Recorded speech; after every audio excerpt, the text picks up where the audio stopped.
مسجد نبوی شریف میں اگر آج بھی کوئی حاضر ہو جائے تو اور آج بھی وہاں جائے تو اس کو کیا کچھ ملتا ہے ذرا سنیے. سرور کائنات علیہ الصلوۃ والسلام فرماتے ہیں جس نے مسجد نبوی شریف میں 40 نمازیں متواتر یعنی کنٹینیوسلی ادا کی اس کے لیے جہنم اور نفاق سے نجات لکھ دی جاتی ہے. ایک اور جگہ پیارے آقا فرماتے ہیں جو پاک و صاف ہو کر میری مسجد میں نماز کی ادائیگی کے ارادے سے نکلا یہاں تک کہ اس میں نماز ادا کی تو اس کا ثواب حج کے برابر ہے.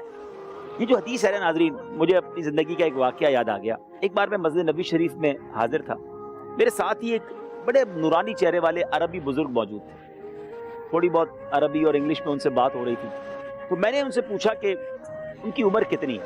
وہ رہتے ہی مدینے کے تھے اور مدینہ منورہ ہی کے رہائشی تھے. تو غالباً انہوں نے بتایا کہ میری عمر 55 سال ہے.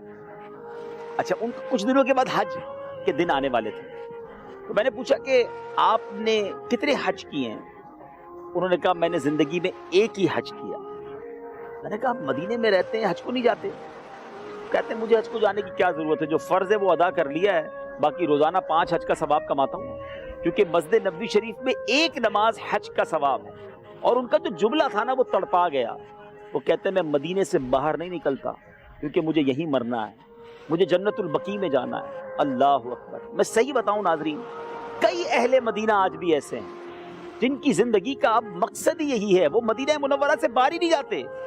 ہائے ہائے, ان کو یہیں مرنا ہے, وہ آقا کے قدموں میں رہنا چاہتے ہیں اور جنت البقیع ان کی زندگی کا ٹارگٹ ہے.